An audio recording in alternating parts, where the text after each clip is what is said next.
Hello साथीहरू, आज चाहिँ हो शिवरात्रिको लागि मन्दिर जानुको लागि चाहिँ हामी रेडी हुँदैछौँ। मेरो तर्फबाट सबलाई शिवरात्रिको शुभकामना छ होइन। जतिहरू पनि जान्नेहरू बाहिर बस्नुहुन्छ, जो चाहिँ शिवरात्रिमा जानु पाउनु भएन दर्शन गर्नु भोले बाबाको भन्ने कुरा चाहिँ म तपाईँलाई देखाउँदैछु। अब चाहिँ हामी यहाँबाट निस्क्यौँ टोटोबाट निस्किसकेपछि आइसक्यौँ मेन रोडदेखि यहाँ चाहिँ हो तपाईँको शिवरात्रि जाने बाटो, जो कि यहाँ छ उमेश धाम भन्छ, जो कि फेमस छ।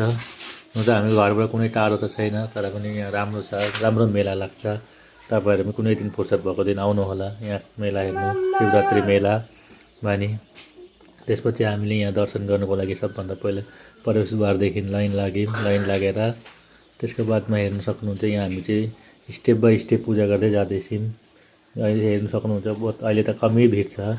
यो भिड जो बढ्दै जान्छ त्यही बढ्दै जान्छ भनेर चाहिँ यति लामो प्रवेशद्वार बनाएको छ। अन्त हामी चाहिँ सबै ग्रुपै गएको छौँ, जो कि मेरो साथीहरू, हामीको छेउको छिमेकी भाउजूहरू, दिदीहरू सबैजना जानुभएको थियो मेलामा। यो पूजामा हेर्न सक्नुहुन्छ, पूजा चाहिँ कस प्रकारले गर्ने भनेर।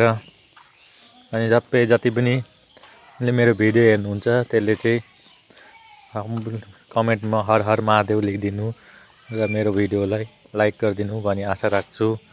साथीहरू यति नै हो। ल त सबैलाई धन्यवाद छ मेरो भिडियो हेरिदिनुकोमा।